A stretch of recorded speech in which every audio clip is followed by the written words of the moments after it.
అక్కడ అసలు ఆ విషయం మొదలైంది. తల్లిదండ్రుల వీక్నెస్. అందులో తల్లిదండ్రుల్లో కొంతమంది ఏం చేస్తారు, నేను కాలేజీలో సీటు కొనుక్కోవాలంటే 5 కోట్లు పెట్టాలి. ఆ 5 కోట్ల బదులు నేను 1 కోటి రూపాయలు 50 లక్షలు పెట్టాను అనుకోండి, ఓ 2-3 పిల్లలకు పేపర్ లీక్ అయింది అనుకోండి, అయిపోయింది. వ్యవహారం బయటకు రాదని అనుకుంటాడు ఎవడైనా, వచ్చిన తర్వాత చూసుకుందాంలే అనుకుంటాడు. సో ఇట్లా ఇప్పుడు మొన్న సిబిఐ అరెస్ట్ చేసిన దాంట్లో, ఈ నీట్ పేపర్ లీక్లో సిబిఐ అరెస్ట్ చేసిన 13 మందిలో ఎక్కువ మంది ఆ ఇన్స్టిట్యూషన్స్ నిర్వహించే వాళ్ళే, నిర్వాహకులే. వాళ్ళు ఎవరో గవర్నమెంట్లో పనిచేసే ఒకరిని కరప్ట్ చేస్తారు.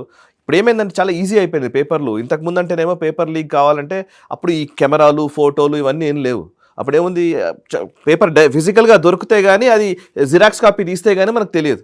ఇవాళ ఏముంది, జస్ట్ పేపర్ సెకండ్లో కనబడిందంటే చాలు, ఫోటో తీసేసి పంపించామంటే అయిపోయింది లీక్.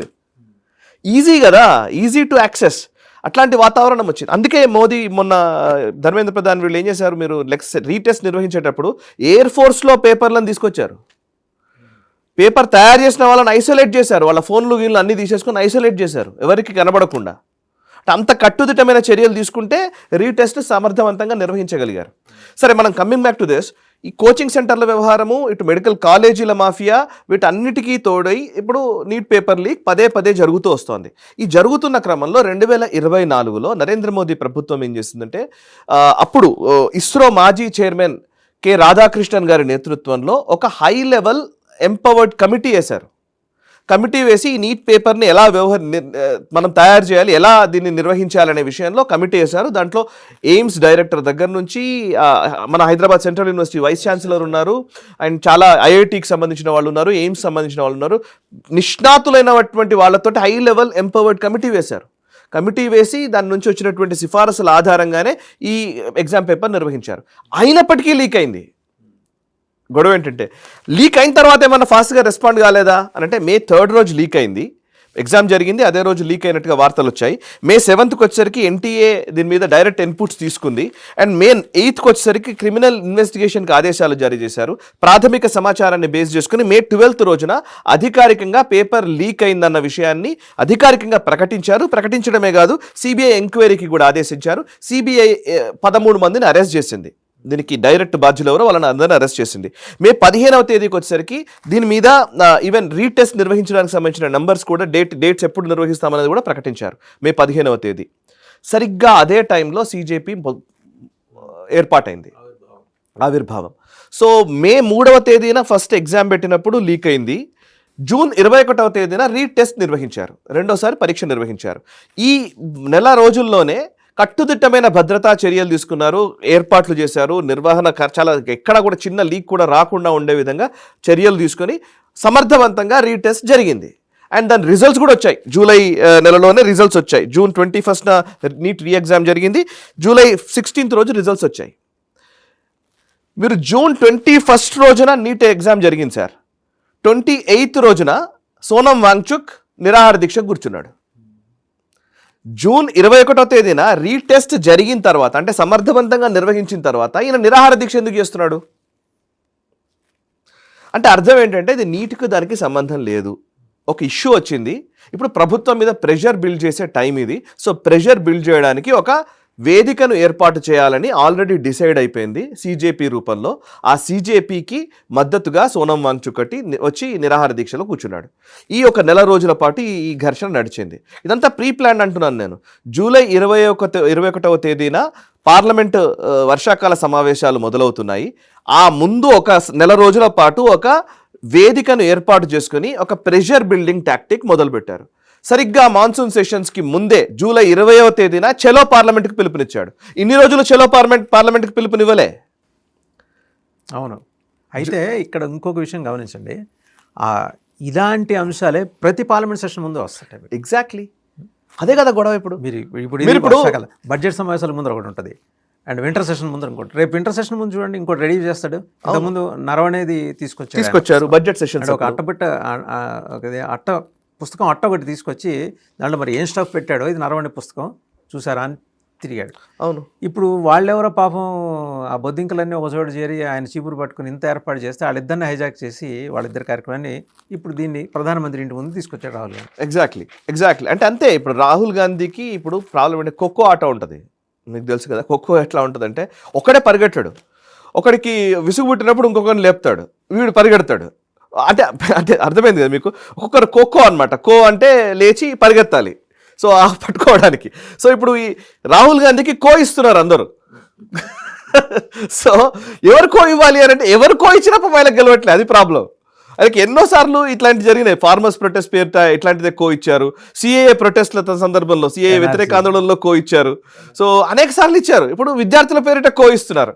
సో రాహుల్ గాంధీ మళ్ళీ వచ్చాడు ఇప్పుడు, నేను చూసారా నేను ఎట్లా చేస్తానో చూడండి అని చెప్పి, వాటెవర్. సో ఇప్పుడు ఇందులో ఈ మొత్తం వ్యవహారంలో నిజంగానే ధర్మేంద్ర ప్రధాన్ పాత్ర ఉంది అనుకుంటే కనుక, ఈ ధర్మేంద్ర ప్రధాన్ ఒక్కడే కాదు ఇందులో ఉంది. ధర్మేంద్ర ప్రధాన్ ఆయన ఒక్కడనే అనాలంటే కనుక ఆయన రాజీనామా ఎందుకు చేయాలండి, ఆయన్నే రాజీనామా చేయాలని మాట్లాడుతున్నారు కదా. దీంట్లో ఇంకో కారణం ఉంది వాసు గారు, ఎందుకు ధర్మేంద్ర ప్రధాన్ మీద పట్టుబట్టారు వీళ్ళు రాజీనామా చేయాలి? ఫోకస్ ఆయన మీదే ఉంది. ఎందుకంటే అసలు యాక్చువల్లీ నరేంద్ర మోదీ, అమిత్ షా తర్వాత దేశంలో ఏ రాష్ట్రంలో ఎన్నికలు జరిగినా ఆ రాష్ట్రంలో ఎన్నికల్లో విజయం సాధించడంలో బీజేపీకి వెన్నుదన్నుగా నిలబడ్డటువంటి వ్యక్తి, శ్రేణుల్ని నడిపించేటువంటి వ్యక్తుల్లో కీలకమైనటువంటి వ్యక్తి ధర్మేంద్ర ప్రధాన్. భూపేంద్ర యాదవ్, ధర్మేంద్ర ప్రధాన్, సునీల్ బన్సల్, వీళ్ళే అన్ని ఎలక్షన్స్లో గెలిపించేది. మీరు ఒడిశాలో బీజేపీ అధికారంలోకి రావడానికి కారణం సునీల్ బన్సల్ అండ్ ధర్మేంద్ర ప్రధాన్. ధర్మేంద్ర ప్రధాన్ ఒడిశాకు సంబంధించినటువంటి వ్యక్తి. హర్యానాలో ఈయననే కారణం. బీహార్లో క్లియర్ మెజారిటీ రావడానికి కారణం ధర్మేంద్ర ప్రధాన్. మహారాష్ట్రలో క్లియర్ మెజారిటీ రావడానికి కారణం ధర్మేంద్ర ప్రధాన్. మీరు గూగుల్లో చాలా ఉంటాయి అందులో, ఆయన మీరు చూస్తే ధర్మేంద్ర ప్రధాన్ ట్రాక్ రికార్డ్ అని కొట్టండి. ఆయన ట్రాక్ రికార్డ్ మినిస్టర్గా కంటే ఎలక్షన్స్ గెలవడంలో చాలా ఎక్కువ. ఆయన మహారాష్ట్రలో ట్రాక్ రికార్డ్ అనేది సక్సెస్ఫుల్ ట్రాక్ రికార్డ్ మహారాష్ట్రలో. వెస్ట్ బెంగాల్లో ఆయన భూపేంద్ర యాదవ్, బీహార్లో భూపేంద్ర యాదవ్, ధర్మేంద్ర ప్రధాన్. అయితే వీళ్ళిద్దరూ ఏంటంటే మినిస్టర్లుగా వీళ్ళు కొనసాగకూడదు. ఎందుకు మినిస్టర్గా కొనసాగకూడదు? ఎవరు ఇది వీళ్ళ ట్రాక్ రికార్డ్ ఆపడానికి లేదు కదా, మినిస్టర్గా ఎందుకు కొనసాగకూడదు అంటే దీనికి కారణం ఉంది. ఏంటంటే ఇప్పుడు మినిస్టర్లుగా ఉన్నారు కదా వీళ్ళు, మినిస్టర్ పదవి నుంచి వీళ్ళు ఈ ధర్మేంద్ర ప్రధాన్ పక్క జరిగాడు అనుకోండి, ఈయన ఏ రాష్ట్రంలో ఎన్నికలు జరిగినా ఒక బీజేపీ నాయకుడి హోదాలో వెళ్తాడు, మినిస్టర్గా వెళ్ళడు. సో ప్రోటోకాల్ ఉండదు ఆ రాష్ట్రంలో. సో ఆ రాష్ట్రంలో ప్రోటోకాల్, మినిస్టర్ అంటే ప్రోటోకాల్ వస్తుంది. ఇప్పుడు మినిస్టర్ కాకుండా ఆయన పక్కన ఉన్నాడు అనుకోండి, ఒక మామూలు పార్టీ నాయకుడు అన్నప్పుడు ఆయనకి ఏ ప్రోటోకాలు ఆ రాష్ట్రంలో ఉండదు, వెళ్ళడానికి అవకాశం ఉండదు, ఆయన తిరగడానికి ఎక్కువగా అవకాశం ఉండదు, ఆయన మీద అంటే చాలా రెస్ట్రిక్షన్స్ వచ్చేస్తాయి. ఇట్స్ బీజేపీ అయిపోతుంది అనమాట.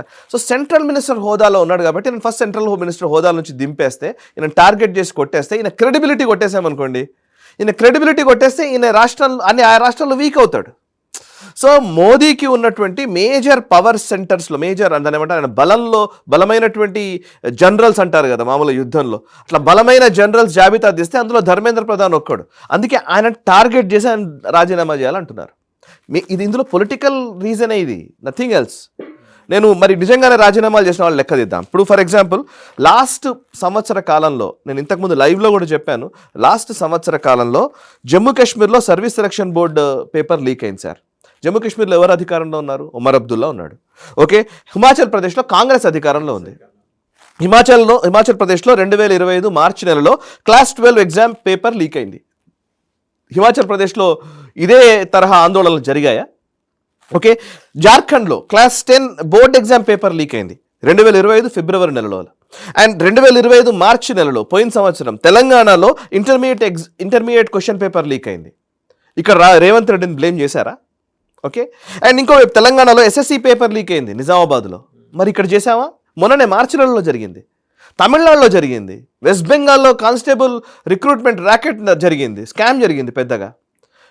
ఇవన్నీ ఇండీ బ్లాక్ కూటమిలో ఈ రాష్ట్రాలు. ఆ రాష్ట్రాల్లో ఎవరిని బ్లేమ్ చేయరు.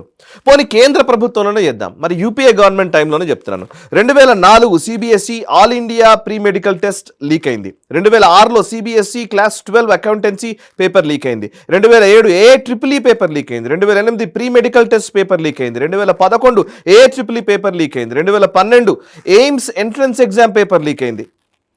ఓకే, ఇంకా చెప్తాను. 2013 Maharashtra HSC exam paper leak అయింది. 2013 రాజస్థాన్ యూనివర్సిటీ పేపర్ లీక్ అయింది. 2014 CBSE class 10 mathematics paper leak అయింది. 2014 CBSE class 12 economics paper leak అయింది. ఒక్కసారన్నా సోనియా గాంధీని, మన్మోహన్ సింగ్ని రాజీనామా చేయని అడిగారా? అసలు ఎవరు రాజీనామా చేశారు చెప్పండి? ఒక్కసారి రాహుల్ గాంధీ మాట్లాడారా? దాని గురించే మాట్లాడలేదు. మీరు రాజీనామా